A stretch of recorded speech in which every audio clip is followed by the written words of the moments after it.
যারা বাড়িতে বা বাইরে এদিকে সেদিকে অযথা ঘুরছেন, মেহেরবানি করে আপনারা এই মজলিসটাতে আসুন। বাড়িতে বসবেন না, বাড়িতে যথেষ্ট পরিমাণে গরমের আওতা আছে, কিন্তু এখানে সুন্দর মনোরম পরিবেশ, মাথার উপরে ছাউনি, উপরে সিলিং ফ্যান, ছেলেদের এত সুন্দর মানে তত্ত্বাবধান দেখে ছেলেদেরও অভিনন্দন। আপনাদেরকে বলবো মেহেরবানি পূর্বক আপনারা মজলিসটাতে আসুন। একেবারে শুরুতে আমি কি নসিহত করব কোনো দিক নির্ণয় করিনি, তবে খুতবার পরপরই কোরআনুল কারীম থেকে ছোট্ট একটা আয়াত পড়েছি, সঙ্গে বিশ্বনবীর মুখনিসৃত হাদিসের একটা অংশ পড়েছি। আল্লাহ মাহবুব, চুপ করে বসো, দুষ্টুমি করতে নেই, চুপ করে বসতে বাবু।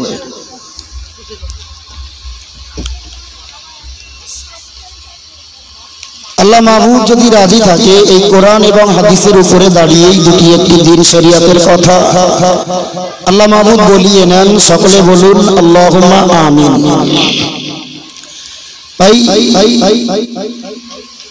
যেহেতু আমরা রমজানুল মুবারককে অতিবাহিত করেছি, শাওয়ালের চাঁদ আমাদের মাঝে উদয়মান, যে মাসের গুরুত্ব আর ফজিলাত সম্পর্কে হাদিসে একাধিক জায়গায় একাধিক বাক্য উল্লেখ এসেছে। প্রিয় নবী মুহাম্মদুর রাসূলুল্লাহ সাল্লাল্লাহু আলাইহি ওয়াসাল্লাম তিনি পরিষ্কার ভাষাতেই জানিয়েছেন যে শাওয়াল মাসে যদি আল্লাহর কোনো বান্দা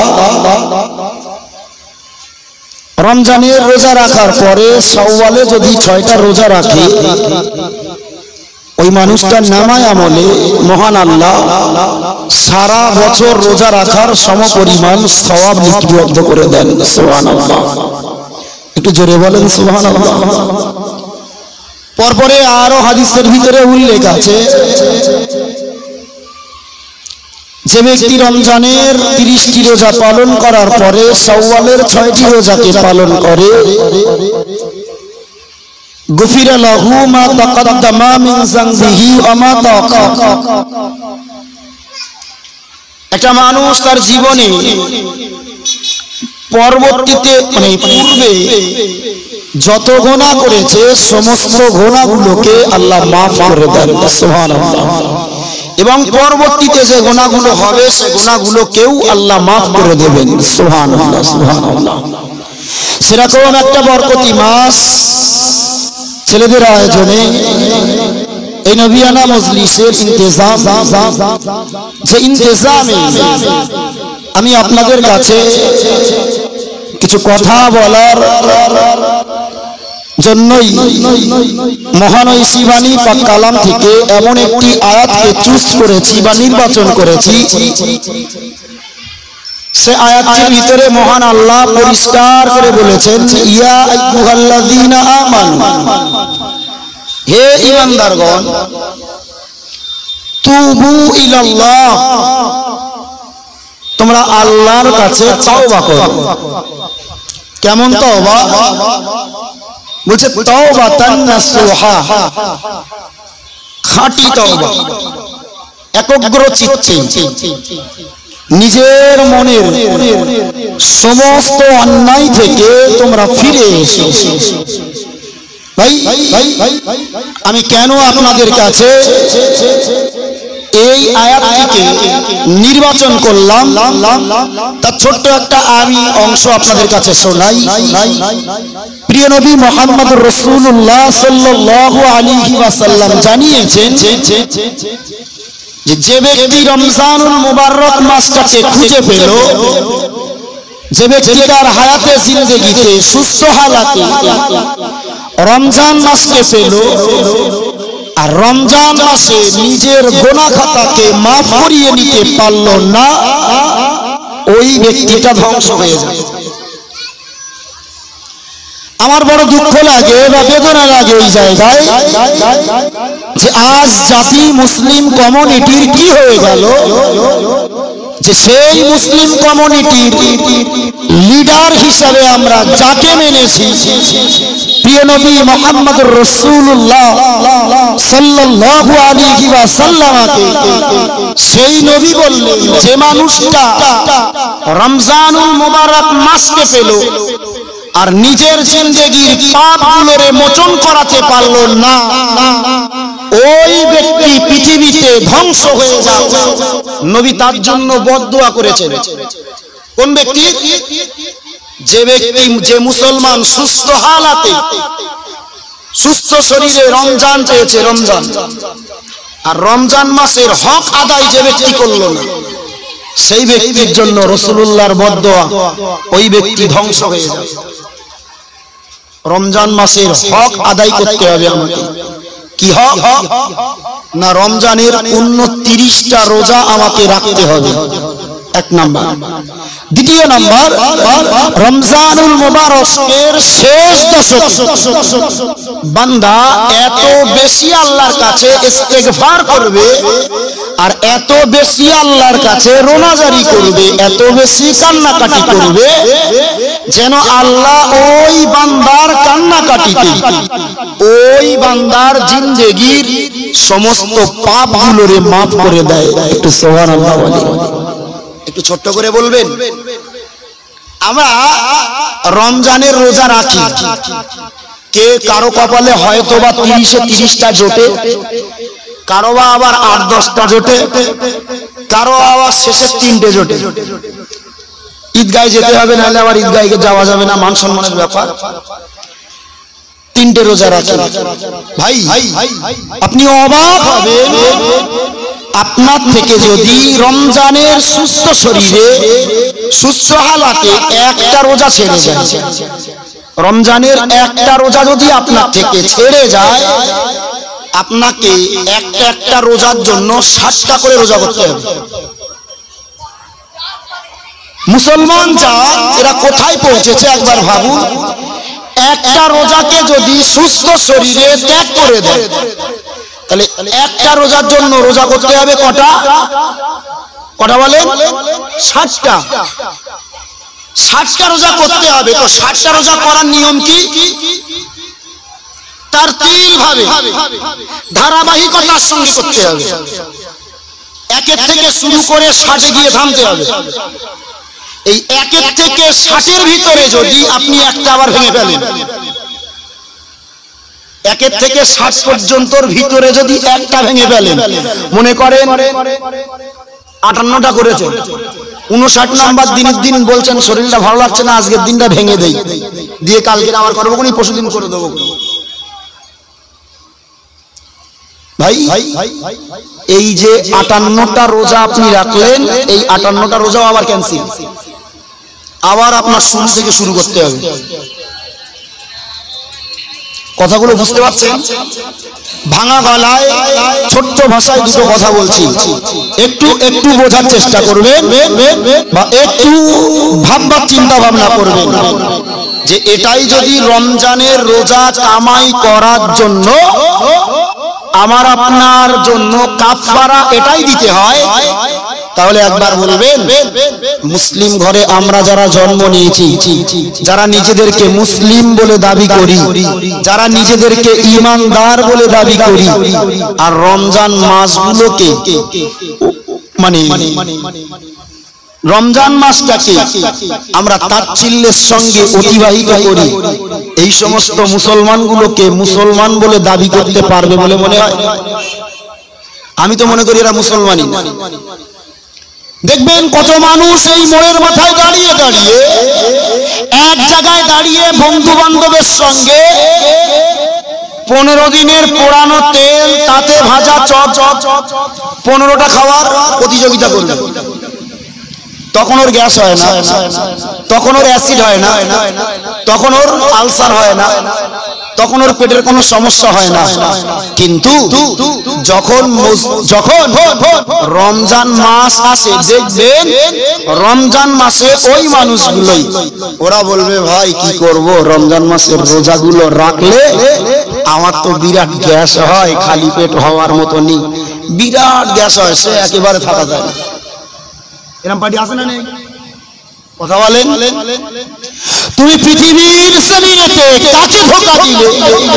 এই ধরাধুলি কণা মাঝে তুমি নিজে মনে করছো মানুষের কাছে মিথ্যা বলে, মানুষের কাছে ধোঁকা দিয়ে তুমি নিজেকে গর্বিত মনে করো, তুমি নিজেকে চালাক বলে মনে করো, তুমি নিজেকে ধূর্ত বলে মনে করো। আমি বলছি মনে রাখেন, পৃথিবীতে সবচাইতে অজ্ঞ, সবচাইতে বেশি জাহেল, সবচাইতে বড় মূর্খ যদি কেউ থেকে থাকে সেটা হলেন আপনি।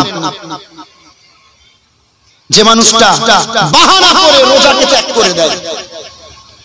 ভাইরা আমার, ছোট্ট ভাষাতে বুঝুন, একটা দিক আমি আপনার কাছে বলেছি যে রোজা ত্যাগ করলে আমার ওয়াজের ধারা সেদিকে নয়, শুধু রমজান অতিক্রম করেছি সেই রমজানের কিছু কথা স্মরণ করানোর জন্য বলছি। সেই রমজান আমাদের থেকে বিদায় নিয়েছে, এত বড় একটা গুরুত্বপূর্ণ জিনিস ভাই, এত বড় গুরুত্বপূর্ণ একটা ইবাদত, সেই ইবাদত থেকে আমরা যারা গাফিল হয়েছি তাদের জন্যই লক্ষ্য করে আজ এই নসিহত। বান্দা, তোমার এখনো সময় আছে, ফিরে এসো, এখনো সময় আছে, ফিরে এসো। তুবু, তুমি তওবা করো ইলাল্লাহ, আল্লাহর কাছে, আল্লাহর কাছে তুমি তওবা করো, আল্লাহর কাছে কাঁদো। ভাই অবাক হয়ে যেতে হয় এই মুসলিম কমিউনিটিকে নিয়ে, এই জাতিকে নিয়ে। এদের কাছে ওয়াজ কি শোনাবো?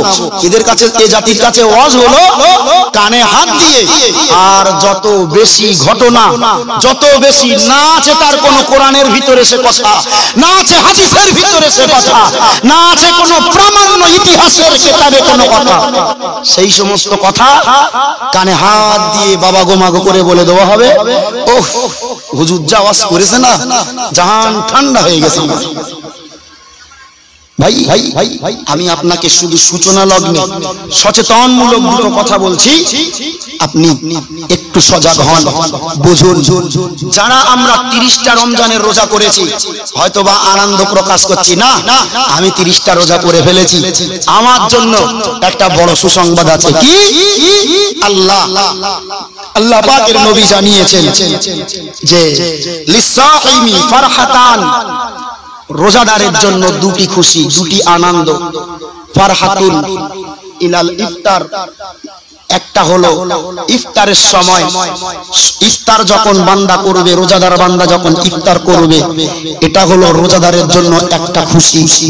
দ্বিতীয় হলো লাকিয়াল্লাহ, রোজাদার ব্যক্তিগুলো আল্লাহর সাক্ষাৎ পাবে। সুবহানাল্লাহ, একটু জোরে বলেন।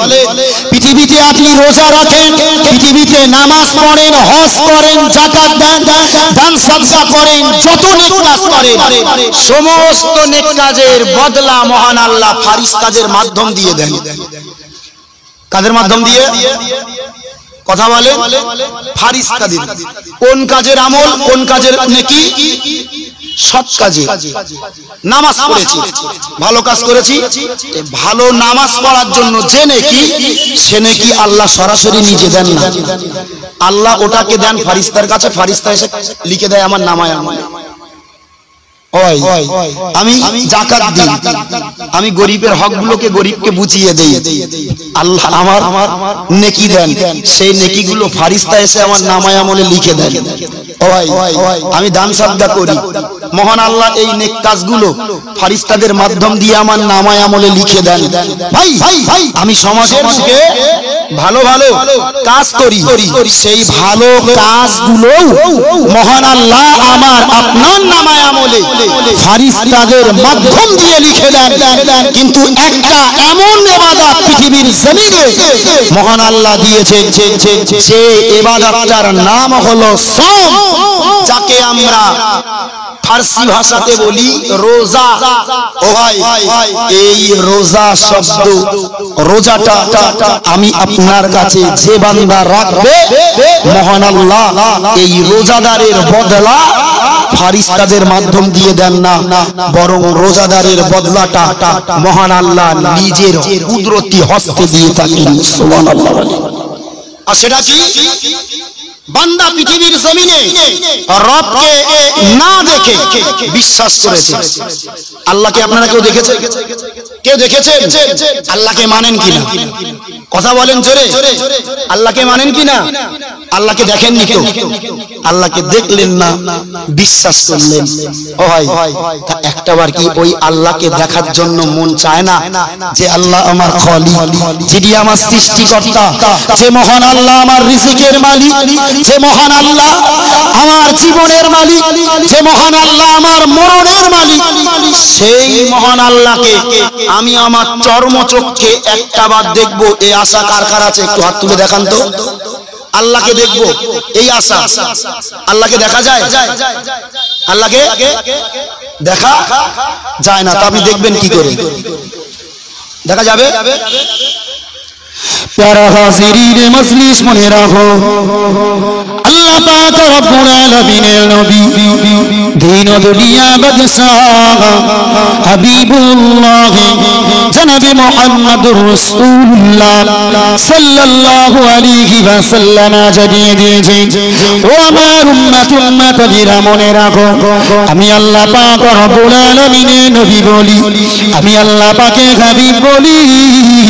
পৃথিবী যে বান্দা আল্লাহ পাক রব্বুল আলামিনের সন্তুষ্টির জন্য পৃথিবীতে সিয়ামটারে পালন করবে, আল্লাহ পাক রব্বুল আলামিনের যে বান্দা পৃথিবী জমিনে আল্লাহর জন্য রোজাটারে আদায় করবে, মহান আল্লাহ পাক রব্বুল আলামিনের নবী বললেন, আমার আল্লাহ পাক রব্বুল আলামিন ওই রোজাদারের উপরে এত বেশি আনন্দিত হয়ে যায়, রোজাদারের উপরে এত বেশি আমার আল্লাহ সন্তুষ্ট হয়ে যায়, ওই রোজাদারের জন্য আমার আল্লাহ তার প্রতিদানটা মহান আল্লাহর কাছে মওজুদ রেখে দেয়। আর কাল কিয়ামতের মাঠে ময়দানে মাশারে বিচারান্তে আল্লাহ পাক রব্বুল আলামিনের ওই রোজাদার বান্দা যখন দয়ার জান্নাতে প্রবেশ করে যাবে, রোজাদার বান্দা যখন আল্লাহর দয়ার জান্নাতে জীবন যাপন করবে, আল্লাহ পাকের নবী আমায় বললেন, ওই জান্নাতের ভিতরে মানুষ সমস্ত প্রকার সুখগুলোরে খুঁজে পাবে, এমন সুখ মানুষ পাবে না না না না যে সুখ গোটা পৃথিবীর জমিনেতে পাওয়া যাবে না। আল্লাহ পাকের নবী আমায় বললেন, ওই জান্নাত পরিভ্রমণ করার পরে আল্লাহ পাকের জান্নাতি বান্দাগুলা যখন জান্নাত থেকে মনের ভিতরে তৃপ্তি হয়ে যাবে, আল্লাহ পাক রব্বুল আলামিনের বান্দাগুলো রব স্রষ্টা মালিকের দেখার জন্য একটাবার কাকুতি মিনতি করবে যে মহান আল্লাহরে আমি দেখি নাই, না দেখে আমি পৃথিবীতে বিশ্বাস করেছি, যে মহান আল্লাহর কোরআন তেলাওয়াতে আমি পৃথিবীর জমিনে জীবন যাপন করেছি, সেই মহান আল্লাহরে আমি আমার চর্মচক্ষে একটাবারের জন্য দেখা হলো না।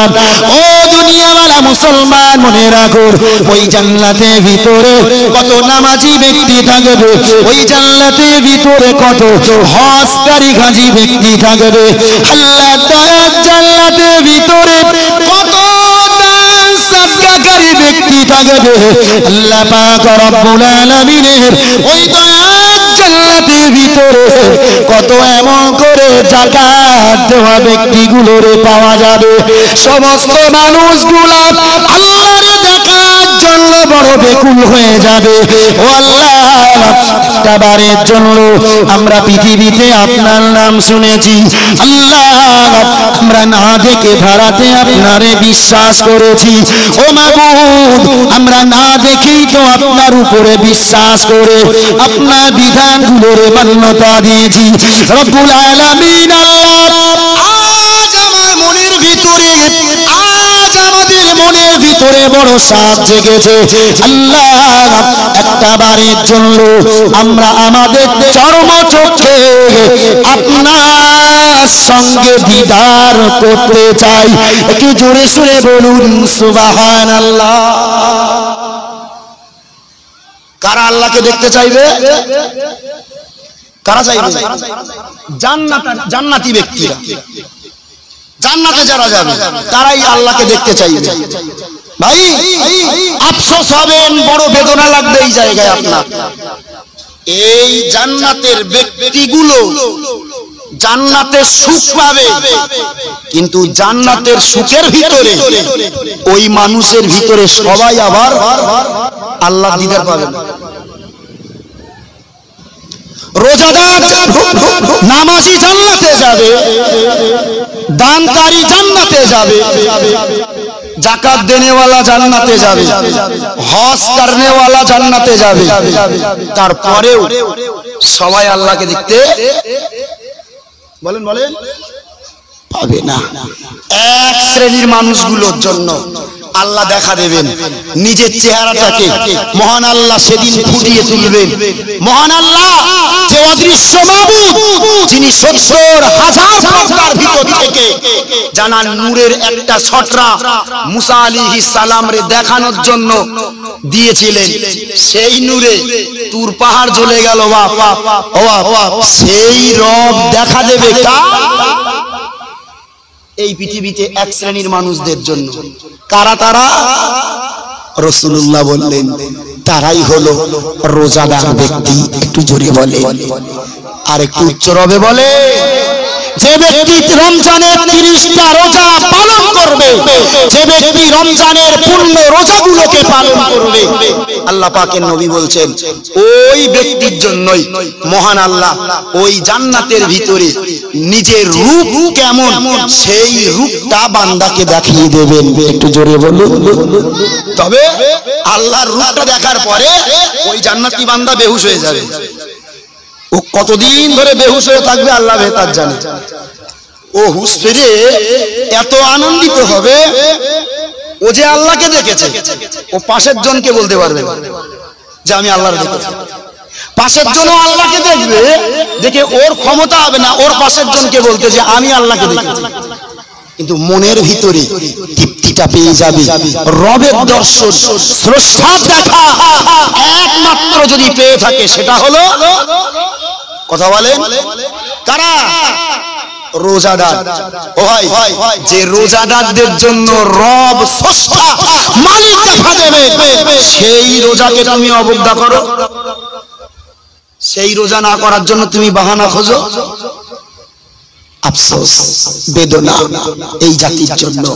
জি ভাই, ফিরে আসি আমার গোড়ায়। আবার একটাবার ভাবুন, এই রোজা যদিও আমরা পালন করি, তারপরে আমরা দেখি একটা মাস রোজা করে না জানি যতটা নাকি আল্লাহ আমার যুবক তরুণ নওজোয়ান ভাইগুলো জোগাড় করে, তার চাইতে বেশি মনে হয় শাওয়ালের প্রথম তারিখে ঈদের নামাজটা ইমাম সাহেব খুতবা শেষ হয় কিনা, দোয়া শেষ করে কিনা, তার আগেও দেখবেন অনেকে উঠে উঠে পালায়।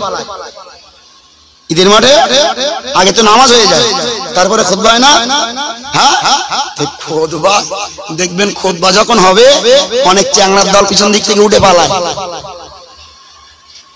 দোয়া হয়নি তখনও। এত বড় একটা মাজমা, এত বড় একটা মজলিস, যে মজলিসটাকে আল্লাহ কবুল করে নিতে পারে, সেই মজলিসে অন্তত একটু দোয়াটা শরীক হয়ে যায়। তোরাই কে বেরিয়ে পড়ে রাস্তায়, যে পরিমাণে বাইক নিয়ে আর যে পরিমাণে টোটো আর ইঞ্জিল ভ্যান নিয়ে রাস্তায় এরা মাতামাতি করে, না জানি আল্লাহ মনে হয় এদের রোজাগুলো সব কবুল করে নিয়েছে, আগাম সার্টিফিকেট পেয়ে গেছে। অথচ আপনি অবাক হবেন, এই রমজানুল মুবাররক মাসের পেরিয়ে যাওয়ার শাওয়ালের প্রথম তারিখে হযরতে ওমর রাদিয়াল্লাহু তাআলা আনহুর ঘরে, সাহাবীটার নাম আমার মনে আসছে না, তিনি গিয়েছেন, গিয়ে দেখছে হযরত ওমর রাদিয়াল্লাহু তাআলা আনহু ঘরের ভিতরে দরজা বন্ধ করে দিয়ে ভাজিয়ে দিয়ে তিনি কাঁদছেন। কবে? কবে কথা বলেন? ঈদের দিনে। ঈদের দিনে।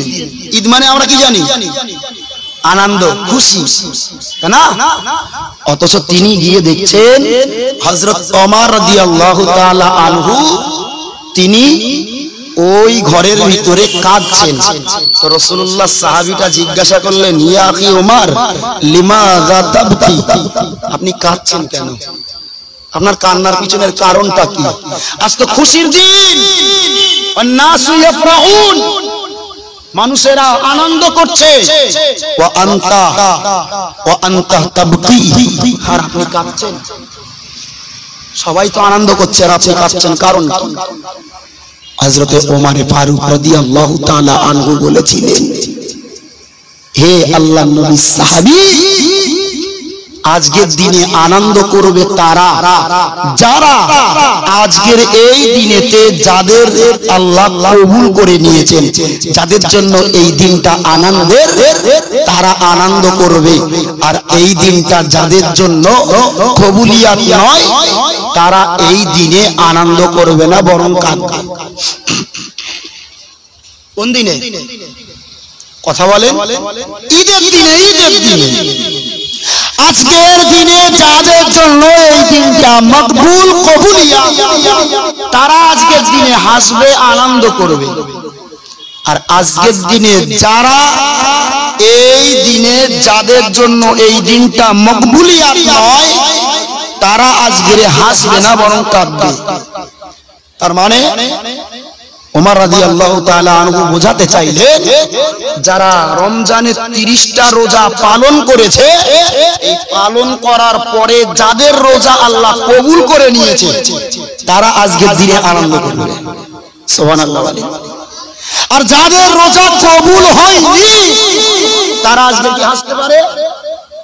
হ্যাঁ, প্যারা হাজিরিনে মজলিস মনে রাখো, আল্লাহ নবীর সাহাবী হযরত ওমর ফারুক রাদিয়াল্লাহু তাআলা আনহু পরিষ্কার ভাষাতে আল্লাহ নবীর সাহাবীরে ডেকে বললেন, হে বিশ্ব নবীর সাহাবী, আমি ওমর, আমি একটা বারের জন্য জানি না আমি একটা মাস রমজানের রোজা রেখেছি, আল্লাহ আমার রোজাটারে কবুল করেছে কিনা। আমি ওমর কেন আজ তোমাদের মাঝে কাঁদি, মনে রাখো আমার কান্না কারণ তোমরা জিজ্ঞাসা করেছো। ও আল্লাহ নবীর সাহাবীরা মনে রাখো, আমি ওমর আজ তোমাকে বলি, আল্লাহ নবী যেখানে জানিয়েছে, আল্লাহ পাকে হাবিব জানিয়েছে যে পৃথিবী জমিনে আল্লাহ পাকে যে বান্দার রোজাগুলোরে কবুল করে নেয়, ওই বান্দার জন্য আল্লাহ দিদার লাভের সুযোগ হয়ে যায়। ও আল্লাহ নবীর সাহাবী, আমি ওমর একটা মাস ধরে রমজানের রোজাটারে পালন করলাম। না না না, এই একটা মাস রমজানের রোজা পালন করেছি, এই রোজা পালন করার জন্য আমার আল্লাহ আমার রোজাটারে কবুল করেছে কিনা আমি ওমর সেটা তো জানি না। আর আমি ওমর যখন আমার রোজাটা কবুল হয়েছে কিনা জানি না, আমি ওমর কি করে আজ এই দিনে আজ এই সময়ে আমি ওমর তোমাদের মাঝে হেসে হেসে বেড়াই। ওগো আল্লাহর নবীর সাহাবীরা, আমি ওমর মনে করি আল্লাহ আমার রমজানের রোজা কবুল করেছে কিনা। আমি ওমর সেই দ্বিধাদ্বন্দ্বের ভিতরে ভুগে ভুগে আমি ওমর আমার চোখ দিয়ে অঝরে অশ্রু ঝরাগুলো ঝরে পড়ে। একটু জোরে সরে বলুন সুবহানাল্লাহ। এখন আমার সমাজের যুবকগুলো, তরুণগুলো, নওজোয়ানগুলো, এরা যারা ঈদের দিনে বাদর নাচ নাচতে নাচতে রাস্তায় বেড়ায়, এরা তো 1 মাস রোজা করেছে, পূর্ণ 1 মাস রোজা করেছে। যে বাদর নাচ নাচতে নাচতে, যে আনন্দ করতে করতে, আর যে কসের জামা কাপড় কিনেছে, ঘন্টায় ঘন্টায় জামা চেঞ্জ। ঈদের নামাজ পড়তে যাচ্ছে একটা পরে, বাড়ি আসছে পরে, বন্ধুর বাড়ি যাচ্ছে আর একটা পরে, বাড়ি এসে খুলে সেটাকে খুলে দিয়ে শ্বশুর বাড়ি যাচ্ছে আর একটা পরে। হয় না? কত আনন্দ, কত খুশি, এদিনের খুশির কোনো শেষ সীমানা নেই। আহারে যুবক ভাই রে, তুমি আনন্দ করছো? একটাবার কি ভেবেছো? একটাবার কি চেতনা ফিরিয়েছো? একটাবার কি চিন্তা করেছো যে রমজানের 30টা রোজা তুমি রেখেছো, এই রমজানের 30টা রোজা তুমি পূর্ণতার সঙ্গে আদায় করতে পেরেছো? তোমার বুকে হাত দিয়ে বলার ক্ষমতা আছে যে তুমি রমজানের 30টা রোজা বিশুদ্ধভাবে তুমি আদায় করেছো? তুমি আনন্দ করো না, তোমার জন্য আনন্দ নয়, বরং তোমার জন্য ওই ঈদের দিনে তওবা করতে হবে। ঈদের দিনে বেশি বেশি করে ইস্তেগফার করতে হবে। ঈদের দিনে বেশি বেশি তোমাকে রুতে হবে, কাঁদতে হবে, বেশি বেশি কাঁদতে হবে ঈদের দিনে। আল্লাহ ওই দিনেও আপনার জীবনের গুনাহগুলোকে মাফ করে দিতে পারেন। রাসূলুল্লাহ বলেছেন, রমজান পেরিয়ে গেল, রমজানে যে ব্যক্তি পেল আর রমজানের রোজা রেখে নিজের জীবনের পাপ মোচন করতে পারলো না, ওই ব্যক্তির জন্য রাসূল কি করেছেন? অভিশাপ দিয়েছেন, ধ্বংস হোক ওই ব্যক্তি। ওই ব্যক্তি ধ্বংস হয়ে যায় যে ব্যক্তি রমজানের রোজা পেল আর রোজাগুলোকে আদায় না করে বাহানা করে কাটালো, ওই ব্যক্তির জন্য রাসূলুল্লাহ বদদুয়া করেছেন। সম্মানিত হাজিরিন, আমি একটাবার আপনাকে চেতনা ফেরাতে বলবো, করে ফেলেছেন, এখন কি আপনার রাস্তা নেই? অবশ্যই আছে। আপনি করেছেন, এখনো সময় আছে, ফিরে আসুন, তওবা করুন, এখনো আপনার রাস্তা আছে। তুবু ইলাল্লাহি তাওবাতান নাসুহা, তুমি যদি তোমার জিন্দেগিতে এখনো তওবা করতে পারো, মহান আল্লাহ তওবাটাকে কবুল করে নিয়ে জিন্দেগির পাপগুলোরে মাফ করে দেবেন। সুবহানাল্লাহ। ভাই, আমরা মনে করি নৈরাশ হয়ে যায়। আমরা মাঝে মাঝে, বিশেষ করে বর্তমান সমাজের আলেম ওলামাদের, বিশেষ করে এই স্টেজের বক্তা যারা আছে, দেখবেন যখন জান্নাতে পাঠাবে সুবহানাল্লাহ মার্কা ওয়াজ ধরবে তো শুধু সুবহানাল্লাহর ফোয়ারা ছড়বে, আর যখন জাহান্নামে পাঠাবে তো একদম জাহান্নামের তলায় পাঠাবে। বসিরহাট হুজুর রহমাতুল্লাহ আলাইহি কঠোর নিষেধ করেছেন, যদি কোনো মানুষ জান্নাতে রস করে পরপরই জাহান্নামে রস করতে হবে। যদি কোনো মানুষ জাহান্নামের ভয়টা দেখায় পরপরই জান্নাতের আশাটাও তাকে দেখাতে হবে, নইলে মানুষ বিভ্রান্ত হয়ে যায়, মানুষ নিজের জিন্দেগির পথ হারিয়ে ফেলে। আমি যদি শুধু বলি এটা করলে জাহান্নামে যাবে, ওটা করলে জাহান্নামে যাবে, তুমি এটা করছো ওর জন্য তোমার জাহান্নামে যাওয়া লাগবে, ও ভাই ও বলবেন জাহান্নামে যখন যেতে হবে আর কি করবো, তাকে জাহান্নামে যাই, হয় না? কিন্তু বসিরহাটের বড় মাওলানা আল্লামা হিদ রুহুল আমিন রাহমাতুল্লাহ আলাইহি এই জন্যই বলেছে, ওয়াজ যে ব্যক্তি করবে, বক্তব্য যে ব্যক্তি দিতে উঠবে, তার ডাইনে এবং বাঁয়ে উভয় দিকের জ্ঞান থাকতে হবে।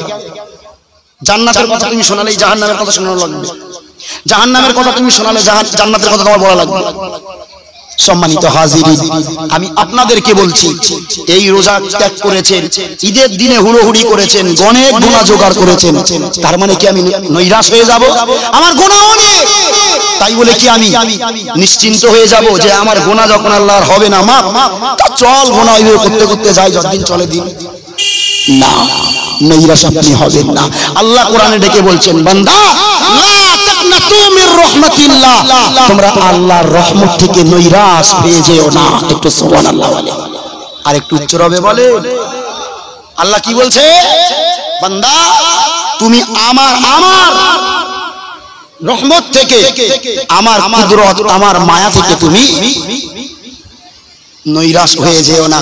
আমি আল্লাহ তোমার গুনাহ যত না বেশি, তার চাইতে বেশি আমি আল্লাহ আমার রহমত, আমার দয়া। একটু জোরে হবে আর একটু উচ্চ হবে বলে। ছোট্ট ভাষাতে মনে রাখুন, একটা ছোট্ট কথা বলি আরো পরিষ্কার জিগে উঠবে। নবী মুসা আলাইহিস সালামের নাম বলছিলাম না শুরুতে একটু আগে, ওই নবী মুসা আলাইহিস সালামে উনি ওনার জিন্দেগিতে মহান আল্লাহর কাছে একদিন বলেছেন, আল্লাহ এই পৃথিবীতে সর্বশ্রেষ্ঠ পাপী কে? ওই পাপীটাকে আমি একটু দেখতে চাই, সর্বশ্রেষ্ঠ পাপী কে তার একটু আমি দেখতে চাই। নবী মুসা আলাইহিস সালাম রে লক্ষ্য করে আল্লাহ বললেন, মুসা তুমি ওই পথের ধারে দাঁড়িয়ে থাকো, এই পথ দিয়ে তোমার থেকে যে ব্যক্তিটা আগে অতিবাহিত করবে ওই ব্যক্তিটাই পৃথিবীর শ্রেষ্ঠ পাপী। নবী মুসা আলাইহিস সালাম দাঁড়িয়ে আছেন, হঠাৎ করে দেখলেন একজন মানুষ একটা বাচ্চাকে নিয়ে হেঁটে হেঁটে নবী মুসা আলাইহিস সালামের পাশ দিয়ে হেঁটে চলে গেলেন। নবী মুসা আলাইহিস সালামের আর বুঝতে বাকি রইল না যে পৃথিবীর সর্বশ্রেষ্ঠ পাপী হলো এই ব্যক্তি। যেহেতু আল্লাহ বলেছেন, নবী মুসা আলাইহিস সালাম তো আল্লাহর সঙ্গে সরাসরি কথা বলতেন, তো নবী মুসা আলাইহিস সালাম তিনি আল্লাহর কাছে যখন বললেন যে পৃথিবীর শ্রেষ্ঠ পাপীকে দেখতে চাই, তো তিনি আল্লাহ তাআলাকে বলে দিলেন যে মুসা, তোমার থেকে এই রাস্তা দিয়ে তোমার পাশ দিয়ে এখন যে আগে অতিবাহিত করবে সেই হবে পৃথিবীর শ্রেষ্ঠ পাপী। এখন এই ব্যক্তি একটা বাচ্চার হাত ধরে নিয়ে তিনি চলছেন, চলতে যাচ্ছেন, যখন নবী মুসা তাকিয়ে দেখলেন, তার আর বুঝে নিলেন যে এই ব্যক্তিটাই হলো পৃথিবীর জমিনের শ্রেষ্ঠতম পাপী।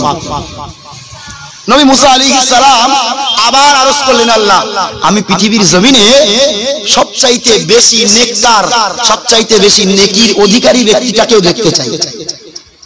পাপী ব্যক্তিটাকেও যেমন দেখলাম, ঠিক পৃথিবীতে সর্বশ্রেষ্ঠ নেকি সঞ্চয়কারী ব্যক্তিটাকে, পৃথিবীতে নিষ্কলুষ ব্যক্তিটাকে আমি দেখতে চাই।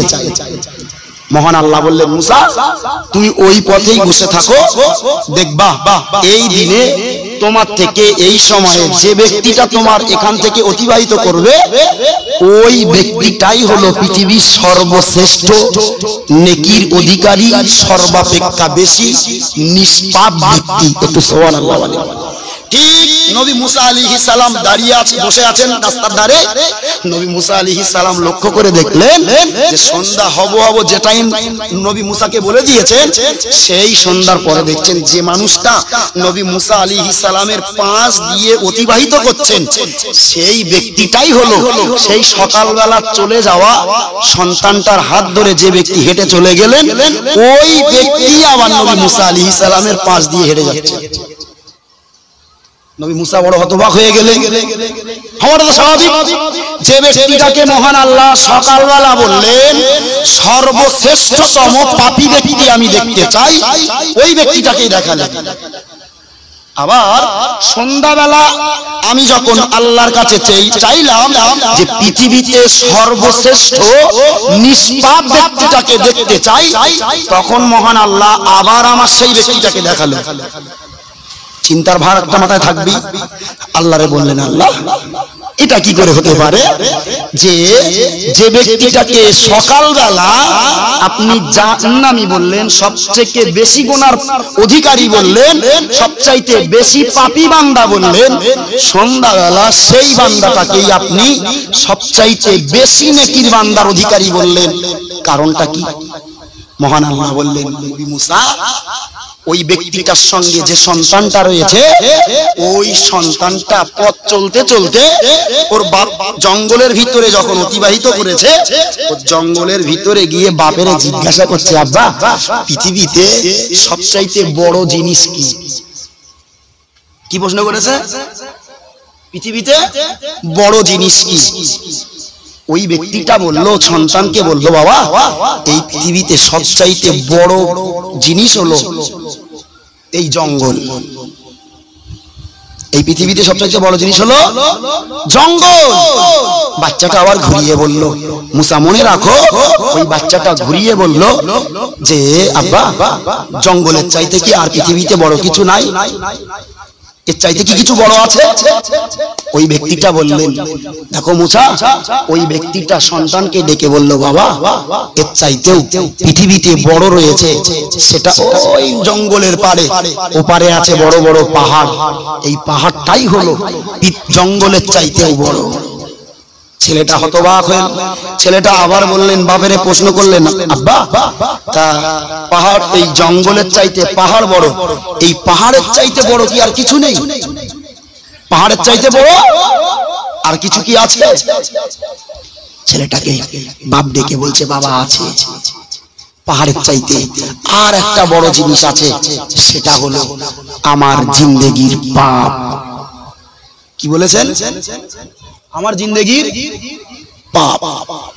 প্যারা হাজিরিন মজলিস মনে রাখো আল্লাহ নবী হযরত মুসা আলাইহিস সালাতু ওয়াস সালাম আল্লাহকে ডেকে বললেন ও রব্বুল আলামিন আল্লাহ তারপরে কি হলো আল্লাহ পাক রব্বুল আলামিন নবী মুসারে ডেকে বললেন ওগো নবী মুসা তুমি ভালো করে মনে রাখো ওই মানুষটা নিজের ঘোড়ার উপরে এত বেশি অনুতপ্ত হয়ে গেল ওই মানুষটা নিজের গোনাটারে এত বেশি নিজের গোনা বলে মনে করলো ওই ব্যক্তিটা যেই না আমি আল্লাহ আমার কাছে গোনা নিয়ে অনুতপ্ত করতে লাগলো নিজের সন্তানের কাছে নিজের পাপের জন্য যখন অনুতপ্ত প্রকাশ করলো ও মুসা মনে রাখো আমি আল্লাহ পাক রব্বুল আলামিন ওই বান্দার উপরে এত বেশি খুশি হয়ে গেছি ওই বান্দার উপরে আমি আল্লাহ এত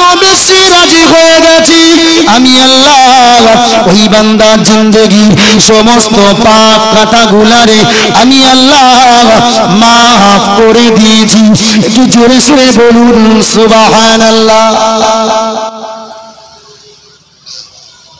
ওই ব্যক্তির জিন্দেগিতে যত পাপ ছিল ওই ব্যক্তি সত্যিকারের পৃথিবীতে সর্বশ্রেষ্ঠতম পাপী বান্দা ছিল সকালবেলায় কিন্তু ওই ব্যক্তি ছেলের সঙ্গে ওই জঙ্গলের পথ অতিবাহিত করতে করতে সন্তানের কাছে এই বয়ান দিতে দিতে সন্তানের কাছে শেষ উত্তর যে পৃথিবীতে ওই পাহাড়ের জঙ্গলের চাইতে পাহাড় বড় পাহাড়ের চাইতে যদি পৃথিবীতে কিছু বড় থাকে সেটা হলো আমার পাপ সেটা হলো আমার গোনা এই অনুতপ্তের আগুনে মানুষটা যেই না জ্বললো আমি আল্লাহ ওই মানুষটার প্রতি এত বেশি খুশি হয়ে গেলাম যে ওই মানুষের জিন্দেগির সমস্ত পাপগুলোরে আমি আল্লাহ নিমেষের ভিতরে ক্ষমা করে ওর জিন্দেগিটা আমি নেকি দিয়ে ভরিয়ে দিলাম একটু সুবহানাল্লাহ নৈরাশ হবেন গোনা হয়েছে তাই বলে নৈরাশ হয়ে যাবেন পাপ করেছেন তাই বলে মুখ ফিরিয়ে নেবেন রব থেকে না আল্লাহ কখন কোন অবস্থাতে কোন পরিস্থিতিতে আপনার তওবাকে কবুল করবে আল্লাহ কোন অবস্থার তওবাকে কবুল করে আপনার জিন্দেগির সমস্ত পাপকে আল্লাহ মোচন করে দিয়ে আপনাকে দিনদার বানিয়ে দেবে আপনি নিজে কল্পনা করতে পারবেন না বাবা এ তো আমি তার বাইরের হুজুর কোনো না আমি তো এলাকার ছেলে এই তো মাঠ নেই অনন্তপুর ঘোনা এই এলাকায় একটা সময় নাম করা তাবর গুন্ডার বাস ছিল না ডাকাত হ্যাঁ তার ভিতর থেকে তো তাকিয়ে দেখেছি আমার কাছে আমার নিজের কাছে গল্প করেছে আর কেঁদেছে আমার নিজের সামনে গল্প করেছে আর কেঁদেছে ভাই নাম করব না আপনারা খুব ভালোই চেনেন তানারে জি গল্প করছে আর বলছে এক বাড়িতে দাওয়াত খেতে গিয়েছি এক বাড়িতে ডাকাতি করতে গিয়েছি রাতের বেলা বিয়ে বাড়ি ডাকাতি করতে গেছি মাল দেয় না বলে জিনিসপত্র বার করে না বলে রান্না হচ্ছে রাতের বেলা কড়ায় তেল দেওয়া মার কোল থেকে সন্তান ছিনিয়ে কড়ার ওপরে ধরে রেখেছি বলেছি মাল দে দিস তো ভালো না দিলে ছেড়ে দেবো মাল দেয়নি ওই তেলের উপরে নিজের মায়ের কোল থেকে কেড়ে সন্তান দিয়ে ভাজি করেছি আল্লাহ ব্যক্তিত্বটাকে জান্নাত নসিব করেন শেষের বেলা তার জীবন চরিত্রে দেখেছি আমার মতন হুজুরেরও মাঝে মাঝে ভুল ধরে বেড়াতো হুজুর এটা ভুল মানে কি হুজুর এটা ভুল হচ্ছে না এটা না করলে এটা আলেম মানুষ এটা না করলে লোক সমাজে ভালো দেখাতো হয়তো গুনাহ না তারপরে এটা লোক সমাজ খারাপ মনে করে এটা তো ছাড়া ভালো ছাড়লি ভালো হতো না শ্রেষ্ঠতম মাতাল ছিল শ্রেষ্ঠতম মাতাল সেই মত ছেড়েছে কি করে জানেন বলে আমি পৃথিবীতে সব ছাড়তে পেরেছি আমার কষ্ট হয়নি আমার মতটা ছাড়তে সবচাইতে বেশি কষ্ট হয়েছে আঙুর ফল নিয়ে আসতো কিনে এনে উই নিংড়ে উই খেতে খেতে অভ্যাস করতে করতে আস্তে আস্তে আস্তে মদটাও ছেড়েছে শেষ বয়সে দেখেছি নিজের জিন্দেগিতে সর্বক্ষণ যেটুকু সময় দেখেছি মুখের আগায় আল্লাহ আল্লাহ জিকির হাতে তসবিহ লোক দেখানো নয় সেরে সেরে চুরি করে করে পড়বে তসবিহ কথা বললে কথার উত্তর দিত না বললে উত্তর দিত না সব সময় কাঁদতো আল্লাহ তাদের পরিবর্তন দিয়েছে। কিসে? না, তওবা করেছে তারা। খাঁটি দিলে তওবা করেছে। কেন তওবা করেছে? তার ইতিহাসটা বলেছে। এক ব্যক্তির কাছে আবাদে গেছেন, হাসনাবাদের ওপারে পাটলি বলে একটা জায়গা আছে, পাটলি। এই পাটলি গেছেন ডাকাতি করতে। তো ওখানে এক ব্যক্তির বাড়ি গেছে, যে ব্যক্তির বাড়ি ডাকাতি করতে গেছে সে লোক বুদ্ধি পেরেছে যে আজ রাত্রে ডাকাতি করবে কি রাম ছাগল। সে লোকের বাড়ি একটা রাম ছাগল নাকি 50 কেজি 60 কেজি করে ওজন। তার বাড়ি নাকি এরকম 40-50টা রাম ছাগল আছে। রাতের বেলা সেইগুলো ডাকাতি করবে। তার বাড়ি গিয়েই উঠেছে মেহমান হয়ে। এই মানুষটা বিরাট আল্লাহওয়ালা। সেই মানুষটা রাতের বেলা পুকুর থেকে বলে একটা রুই মাছ ধরে এনেছে 2 কেজি 2.5 কেজি ওজন, জাল ফেলে এনে রাতের বেলা সুন্দর করে আমাদেরকে মেহমানদারি করিয়েছে। আমাদের পুরো দলটাকে খাইয়েছে, সুন্দর সুন্দর খাবার। রাত্রে ছাগল জবাই করে সেই ছাগল খাইয়েছে, মাছ ধরেছে সেই মাছ খাইয়েছে। ভোরবেলা যখন আমরা মালমাত্তা ছিনিয়ে নিয়ে চলে আসব, তখন দেখি ও লোক বাড়ির ভিতরে যত সোনা, যত টাকা পয়সা, যতগুলো ছাগল ছিল প্রত্যেকটা ছাগল ছেড়ে দেওয়া ছাগল, তারপরেও গলায় দড়ি দিয়ে এক দড়িতে বেঁধে রেখে আমরা যখন উঠেছি কাজ করব, আমাদের হাতে দিয়ে বলছে বাপ এই নাও, আমার কোনো ক্ষতি করো না, তোমরা এগুলো নিতে এসেছো চলে যাও, এইগুলো নিয়ে চলে যাও। বললো বাবু সেই দিন দিয়ে ফিরে এসেছিলাম আর তওবা করেছিলাম, জিন্দেগিতে আর কোনোদিন আমরা ওই পথে পা দেব না। তারপর থেকে একদিনও আর ওই পথে পা দেইনি। কোন মানুষের জিন্দেগি কখন কিভাবে পরিবর্তন হবে সেটা একমাত্র আল্লাহ বেহতার জানে। আপনি পৃথিবীতে অবাক হবেন। এই নসিহত মনে হচ্ছে আমি আপনাদের কাছে একবার করেছি। পৃথিবীতে এক সর্বশ্রেষ্ঠ মাতাল ছিল, যে মাতালের নাম ছিল বিশরে হাফি। নাম শুনেছেন? নাম শোনেননি? বিশরে হাফি, যার জীবনে তিনি সর্বক্ষণ সর্ব অবস্থাতে মদ পান করে সর্ব অবস্থায় মাতাল থাকতেন সব সময়। উনি হঠাৎ করে একদিন মদ খেয়ে টলতে টলতে টলতে টলতে রাস্তার ধার দিয়ে আসছে। দরুদ শরীফ আল্লাহুম্মা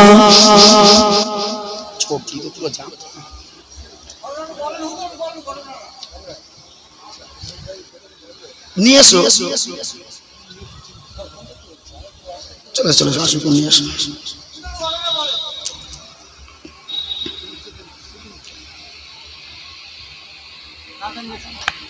একদিন তোমারি নাম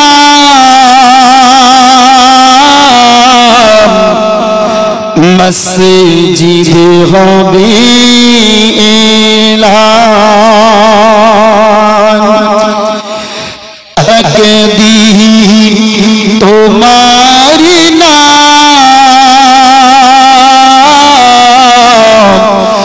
মসজিদে হবে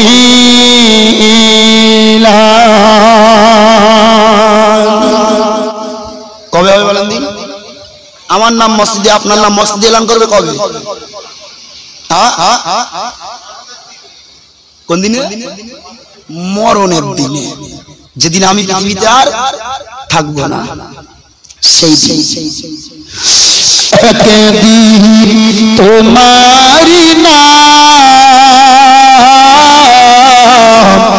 মসজিদে হবে এলান,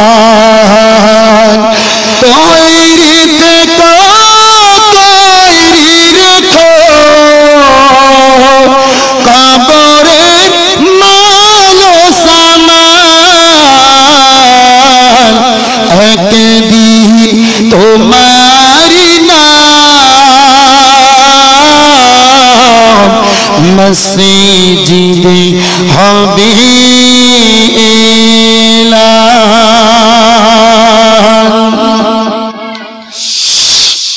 একদিন তোমাকে পরিয়ে কাফন, বন্ধু সজন আসিবে যখন,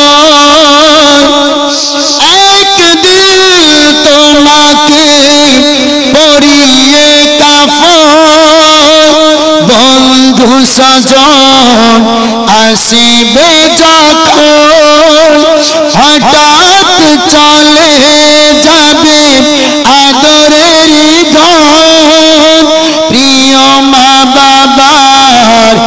वसीला तोयरीते को तोयरी रखो जन्नती मालो सामान एक दी तुम्हारी नाम मस्जिद हबीलान अल्लाहुम्मा सल्ली अला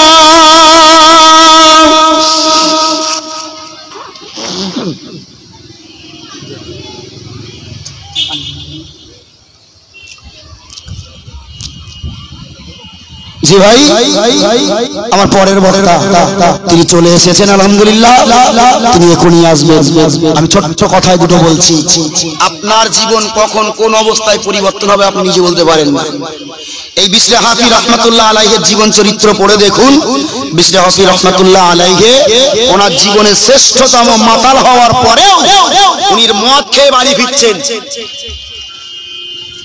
বাড়ি ফেরার পথে দেখছেন পথের ধারে ছোট্ট একটা কোরআনের আয়াত বা অংশ পড়ে আছে কোন ঐতিহাসিকগণ লিখেছে যে ওই কোরআনের অংশটায় লেখা ছিল বিসমিল্লাহির রহমানির রহিম ভাই যেটাই থাক কেউ বলেছেন কোরআনের অংশ লেখা ছিল কেউ বলেছেন যে না ওটা বিসমিল্লাহির রহমানির রহিম লেখা ছিল ওটারে বিশরে হাফি রহমাতুল্লাহ আলাইহি খুব সাদরে গ্রহণ করে ওটাকে ভালোভাবে নিজের দেহ দিয়ে ধরেননি অন্য জিনিস দিয়ে ওই অংশটাকে ধরে ওটাকে সাদরে নিয়ে বাড়িতে গেলেন গোসল করলেন গোসল করা কমপ্লিট নিজের ভিতর থেকে যখন মাতলামো ভাবটাকে উঠেছে সেই কোরআনের আয়াতটাকে নিয়ে তিনি তাতে খুশবু লাগালেন সেটাকে নিয়ে নিজের আরেঞ্চে ছোট্ট একটা বাক্সে ভরে সেটাকে আড়ার মাথায় গুজে পরিষ্কার পরিচ্ছন্ন অবস্থাতে রেখে দিয়েছে আল্লাহু আকবার সে যুগের শ্রেষ্ঠতম ইমাম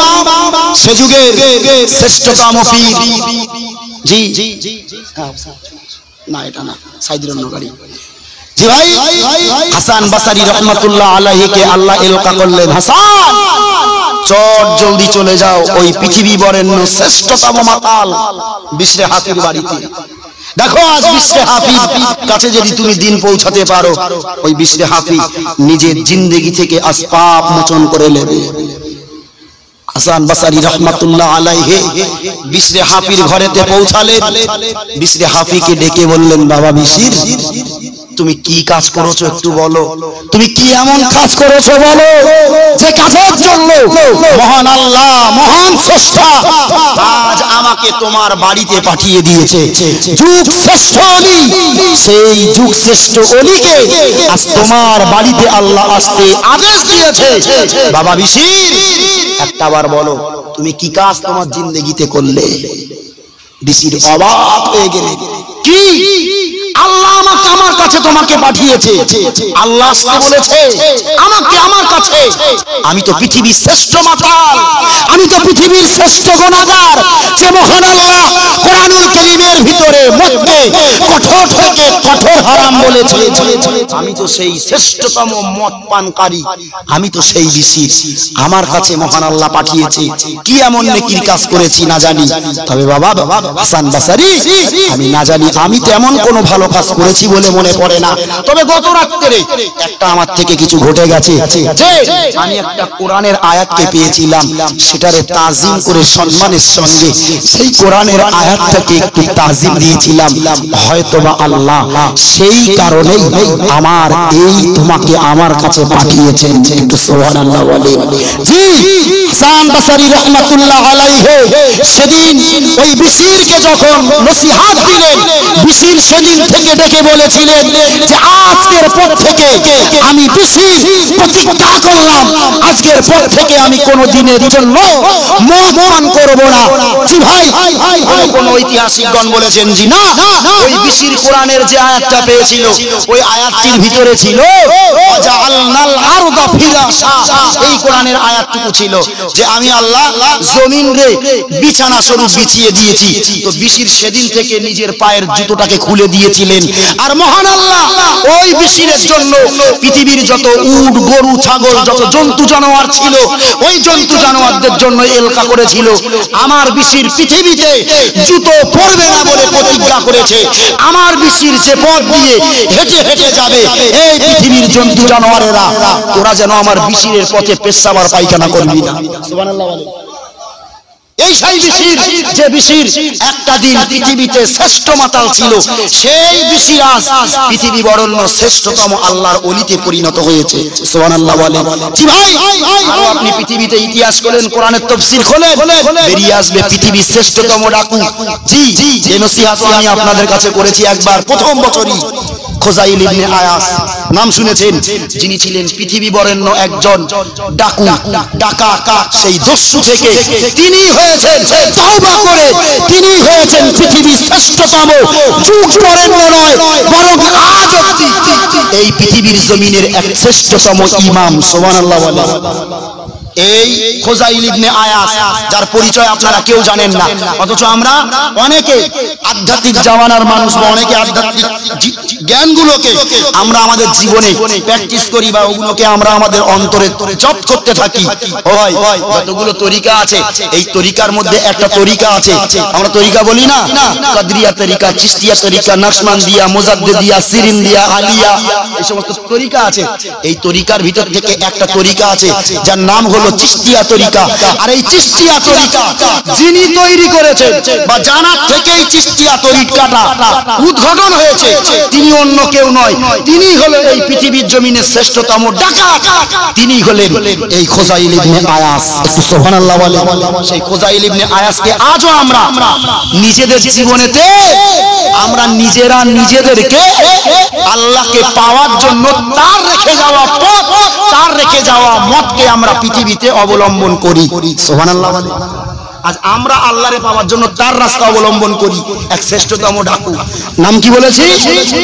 খোজাইল ইবনে আয়াস। সে তার জীবনকে তওবা করেছে, তার জীবন পরিবর্তন হয়েছে।